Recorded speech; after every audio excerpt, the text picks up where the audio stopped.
তো করোনা এত চিল্লাচ্ছ কেন? রাজু ভাই তুমি একটু আমাদেরকে রান্না করে দেবে? ও তোমরা রান্না করতে পারো না, রাস্তায় এসে চিল্লাচিল্লি করতেছো? যাও এখান থেকে বলতেছি। রান্না করলে তোমাকেও খেতে দেব।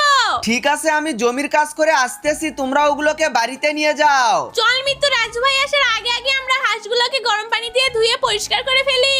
এই কি হলো, একটু তাড়াতাড়ি পরিষ্কার করে ফেলো, আমি তো এখন রান্না করা শুরু করে দেব।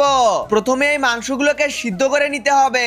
ওয়াও, কত সুন্দর মিষ্টি তরমুজ। আরে এই মিতু, এখানে নাকি রান্না বান্না শুরু হয়ে গেছে, আমাকে খবর দাওনি? হ্যাঁ, হাঁসের মাংস রান্না হচ্ছে, সবাই বসো এখানে।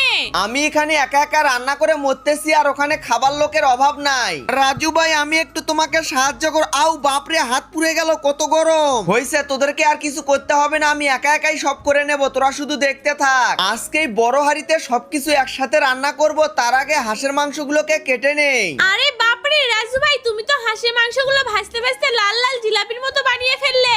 হ্যাঁ, এটাই তো আমার স্পেশাল রেসিপি। এখন তোমরা সবাই কেটে খেয়ে দেখো কেমন মজা। আর বন্ধুরা, তোমরা কমেন্ট করে বলো কার কার হাঁসের মাংস খেতে ভালো লাগে।